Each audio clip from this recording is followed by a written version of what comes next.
Kelanchal times, हर खबर पर हमारी नजर। नमस्कार, आप देख रहे हैं केलांचल टाइम्स और मैं हूं आपके साथ सपना ठाकुर। रुक करते हैं आज की बड़ी खबरों की ओर। भारत आए विदेशी मेहमान को पीएम मोदी ने कुछ खास उपहार दिए हैं। खास उपहारों की तस्वीरें सामने आई। इन सभी गिफ्ट की तस्वीरें शेयर की गई हैं।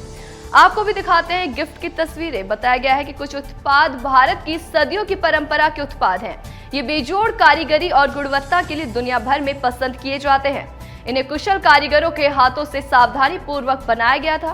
कुछ उत्पाद हमारे देश की अनूठी जैव विविधता का परिणाम है। कुछ राष्ट्र पक्षों का पीतल की पट्टी के साथ शीश संदूक सहित विशेष गिफ्ट हैम्पर्स दिए गए हैं। इस संदूक की शीशम का उपयोग करके तैयार किया गया है, जो अपनी ताकत, स्थायित्व, विशिष्ट अनाज पैटर्न और समृद्ध रंग के लिए मशहूर है।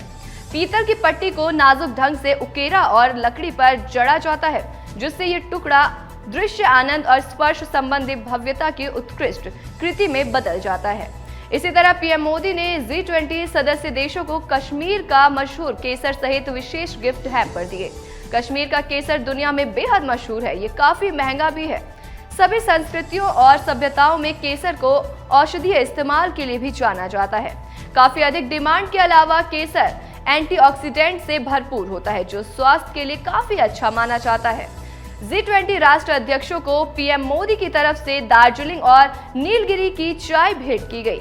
पैको दार्जिलिंग और नीलगिरी चाय काफी प्रचलित है। दार्जिलिंग चाय 3000 से 5000 फीट की ऊंचाई पर पश्चिम बंगाल की धुंध भरी पहाड़ियों में उगाई जाती है। पीएम ने G20 मेहमानों को आंध्र प्रदेश की मशहूर अराकू कॉफी भी बतौर गिफ्ट दी है। कॉफी बीन की खेती आंध्र प्रदेश की अराकू घाटी में होती है। अराकू फ्लेवर को पूरी दुनिया में काफी पसंद किया जाता है। G20 की बैठक के दौरान राष्ट्रपति के डिनर में प्रधानमंत्री नरेंद्र मोदी से जिस गर्मजोशी से नीतीश कुमार की मुलाकात हुई और जैसी तस्वीरें सामने आई, उसने बिहार की सियासत में हलचल बेहद तेज कर दी है। इस तस्वीर के सियासी अर्थ खोजे जा रहे हैं। अटकलों का बाजार गर्म है और कई तरह के कयास लगाए जा रहे हैं कि क्या बीजेपी और नीतीश कुमार फिर से एक साथ आ सकते हैं। लेकिन इन अटकलों पर ना तो जदयू और ना ही भाजपा की ओर से कोई भी साफ साफ बोलने की स्थिति में है। हालांकि भाजपा सांसद सुशील मोदी ने एक हद तक इन कयासबाजियों को खारिज करने की कोशिश की है, लेकिन इन तमाम अटकलों को लेकर अब सबकी निगाहें अमित शाह के बिहार दौरे पर टिक गई हैं। आगामी 16 सितंबर को अमित शाह झंझारपुर में एक सभा को संबोधित करने के लिए बिहार आ रहे हैं। अमित शाह के दौरे के दौरान ही नीतीश कुमार और बीजेपी को लेकर लग रहा है तमाम अटकलें लगाई जा रही हैं। इन्हें विराम लगने की पूरी संभावना है। दरअसल जब अमित शाह चुनावी सभा को संबोधित करेंगे, तब नीतीश कुमार को लेकर उनके भाषण में किन तरह के शब्दों का जुबानी हमला होता है, इस पर तमाम सियासी पंडितों की निगाहें टिकी रहेंगी। बता दें कि अमित शाह इसके पहले गठबंधन टूटने के बाद बिहार में चुनावी सभा को संबोधित करने आए थे। उस पर निशाना साधते हुए नीतीश कुमार पर निशाना साधा। उन्होंने न सिर्फ जुबानी हमला बोला, बल्कि भरे मन से ऐलान किया था कि एक बार नहीं, दो बार की नीतीश जी ने पलटी मारी है। इसलिए बीजेपी का रास्ता हमेशा के लिए बंद हो गया है और अब ये खुलने वाला नहीं है। भारतीय कप्तान रोहित शर्मा ने श्रीलंका के खिलाफ 22 रन बनाते ही एक खास मुकाम हासिल कर लिया है। 36 वर्षीय हिटमैन शर्मा की टीम इंडिया के लिए वनडे फॉर्मेट में 10,000 रन बनाने वाले 6वें खिलाड़ी बन गए हैं। उनसे पहले ये खास उपलब्धि केवल 5 बल्लेबाजों के नाम दर्ज थी, जिसमें पूर्व क्रिकेटर सचिन तेंदुलकर सहित मौजूदा स्टार बल्लेबाज विराट कोहली, पूर्व कप्तान सौरव गांगुली, मौजूदा मुख्य कोच राहुल द्रविड़ और 2011 में के वर्ल्ड कप विजेता टीम के कप्तान MS धोनी का नाम शामिल था। भारत के लिए वनडे फॉर्मेट में सर्वाधिक रन बनाने का खास रिकॉर्ड खेल जगत में क्रिकेट के भगवान के रूप में मशहूर सचिन तेंदुलकर के नाम दर्ज है। पूर्व क्रिकेटर ने ब्लू टीम के लिए 1989 से 2012 के बीच कुल 463 मुकाबले खेले थे।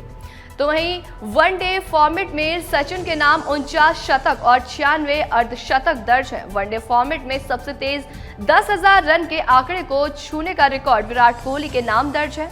किंग कोहली ने 205 पारियों में इस खास मुकाम को हासिल किया है। उसके बाद अब रोहित शर्मा आ गए हैं। रोहित ने 241 पारियों में इस खास उपलब्धि को प्राप्त किया है। G20 शिखर सम्मेलन के दौरान हुए रात्रि भोज की नई तस्वीरें सामने आई हैं। इस तस्वीरों में देश और दुनिया के नेता हल्के फुल्के अंदाज में नजर आ रहे हैं। रात्रि भोज के दौरान कई केंद्रीय मंत्री बांग्लादेश के प्रधानमंत्री से लेकर IMF की चेयरमैन पर्सन तक के साथ नजर आ रहे हैं। बता दें कि भारत की मेजबानी में 9 और 10 सितंबर को 2 दिवसीय G20 शिखर सम्मेलन का आयोजन किया गया था। इसके पहले दिन विदेशी मेहमानों के लिए राष्ट्रपति द्रौपदी मुर्मू की ओर से रात्रि भोज आयोजित किया गया था। इस मौके पर केंद्रीय मंत्री और कई राज्यों के मुख्यमंत्री भी शामिल हुए थे। तो इन्हीं मुलाकातों की कुछ नई तस्वीरें भी अब सामने आई हैं। आइए इन तस्वीरों को देखते हैं कि किस तरीके की तस्वीरें हैं। G20 में बांग्लादेश को बतौर अतिथि देश बुलाया गया था। देश का प्रतिनिधित्व करने पहुंची बांग्लादेश की प्रधानमंत्री शेख हसीना भी रात्रि भोज का हिस्सा बनी। इस दौरान उन्होंने केंद्रीय अल्पसंख्यक मामलों की मंत्री स्मृति ईरानी और केंद्रीय रेल और कपड़ा राज्य मंत्री दर्शना जरदोश से मुलाकात की। एक अन्य तस्वीर में बांग्लादेश की प्रधानमंत्री शेख हसीना केंद्रीय मंत्री स्मृति ईरानी से बात करती दिख रही हैं। राष्ट्रपति द्रौपदी मुर्मू की ओर से आयोजित रात्रि भोज में कई महिलाएं और फर्स्ट लेडी पारंपरिक भारतीय परिधान में नजर आई। जापान के प्रधानमंत्री फूमियो किशिदा की पत्नी यूको शनिवार को G20 रात्रि भोज में शामिल होने के लिए साड़ी पहनकर भारत मंडपम पहुंची। डिनर के दौरान महाराष्ट्र के मुख्यमंत्री एकनाथ शिंदे जापान के प्रधानमंत्री फूमियो किशिदा की पत्नी और प्रथम महिला यूको से मिले। केंद्रीय सूचना और प्रसारण मंत्री अनुराग ठाकुर ने गाला डिनर के दौरान G20 प्रतिनिधि के साथ बातचीत की। भारत में डीजल इंजन वाले वाहनों को खरीदना जल्द ही महंगा हो सकता है। केंद्रीय सड़क परिवहन और राजमार्ग मंत्री नितिन गडकरी की ओर से इस पर 3 बयान दिए गए हैं। केंद्रीय मंत्री की ओर से डीजल इंजन पर क्या बयान दिए गए हैं, ये हम इस खबर में आपको बताते हैं। वही है कि केंद्रीय सड़क परिवहन और राजमार्ग मंत्री नितिन गडकरी मंगलवार को दिल्ली में सियाम की ओर से आयोजित एक कार्यक्रम में पहुंचे। इस कार्यक्रम में केंद्रीय मंत्री की ओर से जानकारी दी गई कि प्रदूषण एक गंभीर समस्या है। इसके कारण हमारे स्वास्थ्य पर भी विपरीत असर हो रहा है। मैंने पिछले 8-10 दिन से एक पत्र तैयार किया हुआ है, जिसमें आज शाम को 5:30 बजे वित्त मंत्री इनके घर आए थे और मीटिंग के लिए बैठे थे और उनको रिक्वेस्ट करने वाले थे आने वाले समय में डीजल से जो भी इंजन चलाते हैं उनके ऊपर अतिरिक्त 10% GST लगाओ, ताकि जल्द ही इसका ट्रांसफॉर्मेशन होगा। नहीं तो लोग जल्दी सुनने के मूड में नहीं है।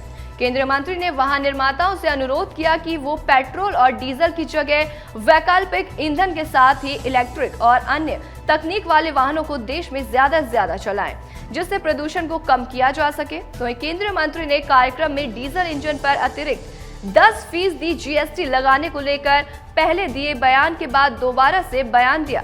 दूसरी बार उन्होंने कहा कि 2014 के बाद जो 22% डीजल की गाड़ियां थी वो 18% पर आई हैं। अब जैसे ऑटोमोबाइल इंडस्ट्री बढ़ रही है वैसे गाड़ियां नहीं बढ़नी चाहिए। आप भी अपने स्तर पर निर्णय करिए ताकि डीजल वाहन कम से कम हो। अगर ऐसा नहीं हुआ तो मैं वित्त मंत्री को सिफारिश करूंगा कि डीजल ज्यादा प्रदूषण कर रहा है, इसके ऊपर 10% टैक्स अतिरिक्त लगाना चाहिए। ऐसे तमाम बड़ी खबरों के लिए देखते रहें केलांचल टाइम्स। केलांचल टाइम्स, हर खबर पर हमारी नजर।